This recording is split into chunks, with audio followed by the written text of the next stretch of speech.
अध्याय 11 में भगवान कृष्ण अर्जुन को दिव्य दृष्टि प्रदान करते हैं और विश्व रूप में अपना अद्भुत असीम रूप प्रकट करते हैं। इस प्रकार वे अपनी दिव्यता स्थापित करते हैं। कृष्ण बतलाते हैं कि उनका सर्व आकर्षक मानव रूप ही ईश्वर का आदि रूप है।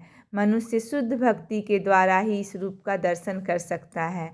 अर्जुन इन्हें स्वीकार करते हैं। यह सब कृष्ण की कृपा से घटित होता है। अर्जुन को पूरा विश्वास हो चुका है कि कृष्ण समस्त कारणों के कारण है और परमात्मा के रूप में प्रत्येक जीव के हृदय में विद्यमान है, यहाँ तक कि वे उन महाविष्णु के भी कारण स्वरूप हैं जिनसे भौतिक ब्रह्मांडों का उद्भव होता है। कृष्ण अवतार नहीं है, वे समस्त अवतारों के उद्गम हैं। इसकी पूर्ण व्याख्या इस अध्याय में की गई है।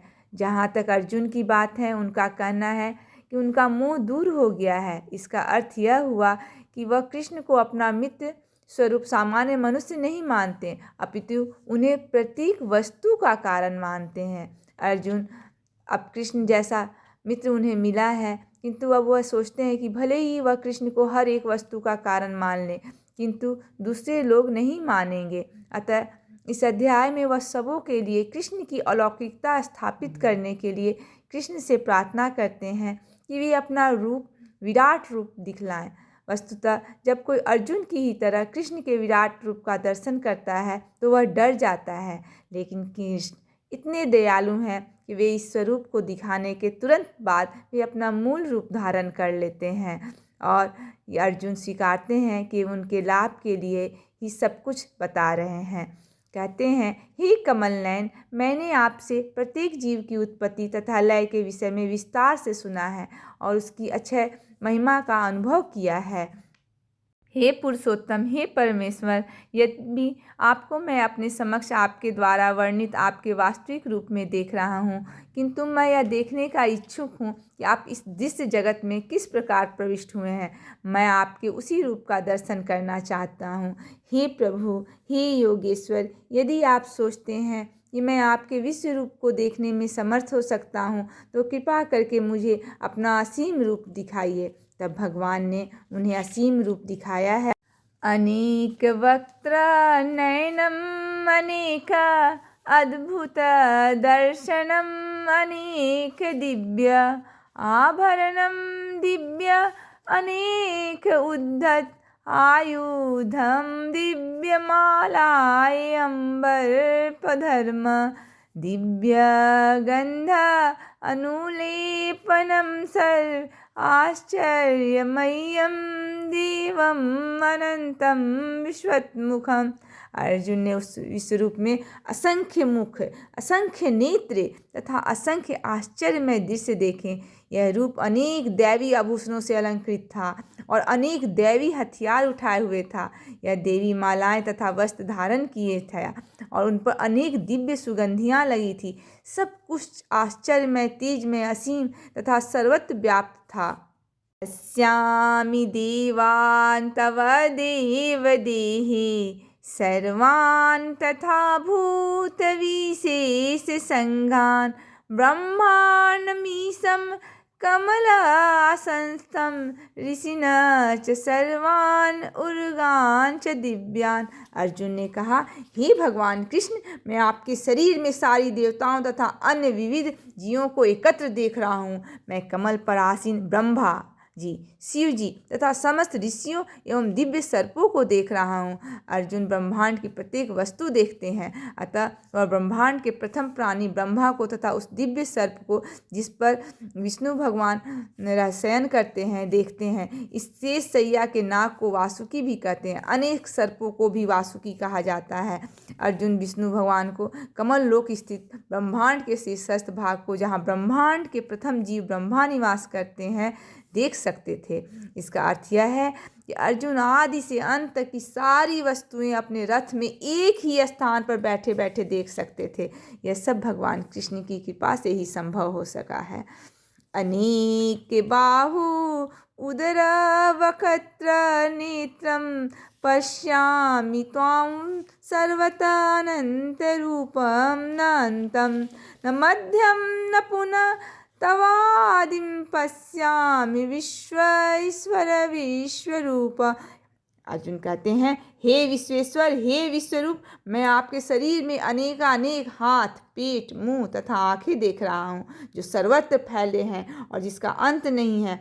आप में न अंत दिखता है और न मध्य दिखता है, न आदि दिखता है। अर्थात कृष्ण भगवान है और असीम है, अतः उनके माध्यम से सब कुछ देखा जा सकता है। एक ही रथ पर भगवान ने उन्हें सब दिखा दिया। किरीटिनीं गर्दनं चक्रिणं च तेजराशिं सर्वतः दीप्तिमन्तं पश्यामि त्वां दुर्निरीच्छं समन्तात् दीप्तानलर्कघुतिम् अप्रमेयम्। आपके रूप को उनके चकाचौंध तेज के कारण देख पाना कठिन है, क्योंकि वह प्रज्वलित अग्नि की भांति अथवा सूर्य के अपार प्रकाश की भांति चारों ओर फैल रहे हैं। तो भी मैं इस तेजोमय रूप को सर्वत्र देख रहा हूँ, जो अनेक मुकुटों, गदाओं तथा चक्रों से विभूषित हैं। आप परम आज्ञेय वस्तु हैं। आप इस ब्रह्मांड के परम आधार हैं। आप अव्यय तथा पुराण पुरुष हैं। आप सनातन धर्म के पालक भगवान हैं। यही मेरा मत है। अर्जुन कहते हैं, आप आदि, मध्य तथा अंत से रहित हैं। आपका यश अनंत है। आपकी असंख्य भुजाएं हैं और सूर्य, चंद्रमा तथा आपकी आँखें हैं। मैं आपके मुख से प्रज्वलित अग्नि निकलते और आपके तेज से इस संपूर्ण ब्रह्मांड को जलते हुए देख रहा हूँ।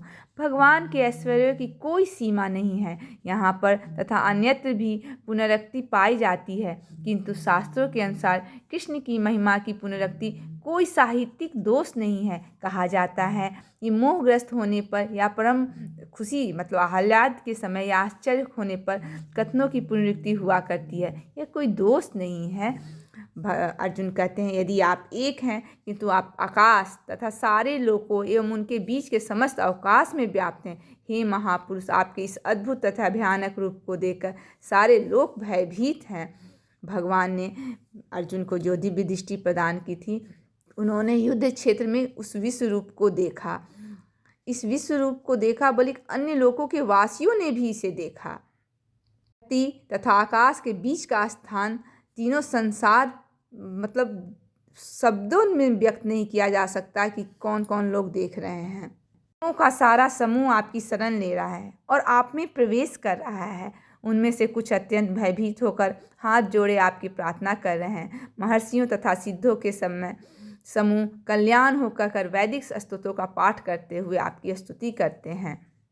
शिव के विविध रूप, आदित्यगण, वसु, शाध्य, विश्वदेव, दोनों अश्विनी कुमार, मरुदगण, पितृगण, गंधर्व, यक्ष, असुर तथा सिद्धदेव सभी आपको आश्चर्यपूर्वक देख रहे हैं। हे महाभावु, आपके इस अनेक मुख, नेत्र, बाहु, जंघा, पांव, पेट तथा भयानक दांतों वाले विराट रूप को देखकर देवतागण सहित सभी लोग अत्यंत विचलित हैं और उन्हीं की तरह मैं भी विचलित हूँ।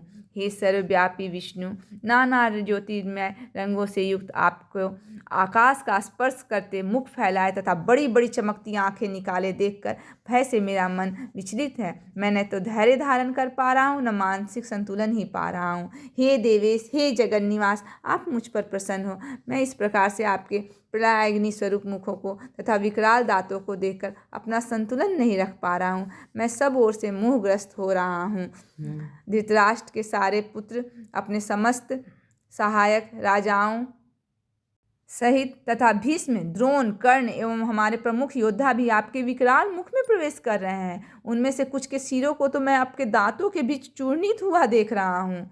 इस प्रकार नदियों की अनेक तरंगें समुद्र में प्रवेश करती हैं, उसी प्रकार ये समस्त महान योद्धा भी आपके प्रज्वलित मुखों में प्रवेश कर रहे हैं। मैं समस्त लोगों को पूर्ण वेग से आपके मुख में उसी प्रकार प्रविष्ट होते देख रहा हूँ, जिस प्रकार पतंगे अपने विनाश के लिए प्रज्वलित अग्नि में कूद पड़ते हैं। हे विष्णु, मैं देखता हूँ कि आप अपने प्रज्वलित मुखों से भी सभी दिशाओं के लोगों को निगले जा रहे हैं। आप सारे ब्रह्मांड को अपने तेज से आपूरित करके अपनी विकराल झुलसाती किरणों सहित प्रकट हो रहे हैं। हे देवेश, कृपा करके मुझे बतलाइए कि इतने उग्र रूप में आप कौन हैं। मैं आपको नमस्कार करता हूँ, कृपा करके मुझ पर प्रसन्न हो। आप आदि भगवान हैं। मैं आपको जानना चाहता हूँ, क्योंकि मैं नहीं जान पा रहा हूँ कि आपका प्रयोजन क्या है। भगवान ने कहा, समस्त जगतों को विनष्ट करने वाला काल मैं हूँ और मैं यहाँ समस्त लोगों का विनाश करने के लिए आया हूँ। तुम्हारे पांडवों के सिवा दोनों पक्षों के सारे योद्धा मारे जाएंगे। अतः उठो, लड़ने के लिए तैयार हो और यश अर्जित करो, क्योंकि ये अपने शत्रुओं को जीतकर संपन्न राज का भोग करो। ये सब मेरे द्वारा पहले ही मारे जा चुके हैं। और ही सव्यसाची, तुम तो युद्ध में केवल निमित्त मात्र हो सकते हो। अर्जुन युद्ध करने से मना कर रहा था, किंतु उसे बताया गया कि परमेश्वर की इच्छा अनुसार उसे लड़ना होगा, तभी वह सुखी होगा। यदि कोई कृष्ण भावनामृत से पूरित हो और उसका जीवन भगवान की दिव्य सेवा में अर्पित हो तो समझो कि वह कृतार्थ है। द्रोण, भीष्म, जयद्रथ, कर्ण तथा अन्य महान योद्धा पहले से ही मेरे द्वारा मारे जा चुके हैं। अतः तुम उनका वध करो और तनिक भी विचलित न हो पार्थ। तुम केवल युद्ध करो, युद्ध में तुम अपने शत्रुओं को परास्त कर दोगे। संजय ने धृतराष्ट्र से कहा, हे राजा, भगवान के मुख से इन वचनों को सुनकर कांपते हुए अर्जुन ने हाथ जोड़कर उन्हें बारंबार नमस्कार किया और फिर उसने भयभीत होकर अवरुद्ध होकर स्वर में कृष्ण ने इस प्रकार कहा। अर्जुन ने कहा, हे हृषिकेश, आपके नाम के श्रवण से संसार हर्षित होता है और सभी लोग आपके प्रति अनुरक्त होते हैं। यद्यपि सिद्ध पुरुष आपको नमस्कार करते हैं, किंतु असुरगण भयभीत हैं और इधर उधर भाग रहे हैं। यह ठीक ही हुआ है। हे महात्मा, आप ब्रह्मा से भी बढ़कर हैं, आप आदि सृष्टा हैं। वे आपको सादर नमन क्यों न करें। हे अनंत, हे देवेश, हे जगन निवास, आप परम स्रोत, अक्षर, आकारणों के कारण तथा इस भौतिक जगत से परे हैं। आप आदि देव, सनातन पुरुष तथा इस दृश्य जगत के परम आश्रय हैं। आप सब कुछ जानने वाले हैं और आप ही वह सब कुछ है जो जानने योग्य हैं। आप भौतिक गुणों से परे परम आश्रय हैं।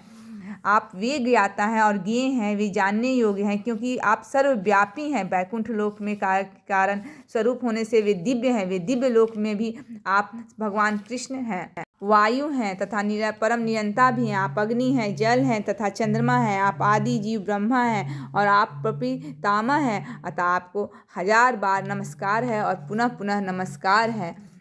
आपको आगे पीछे तथा चारों ओर से नमस्कार है। हे असीम शक्ति, आप अनंत पराक्रम के स्वामी हैं, आप सर्वव्यापी हैं, अतः आप सब कुछ हैं।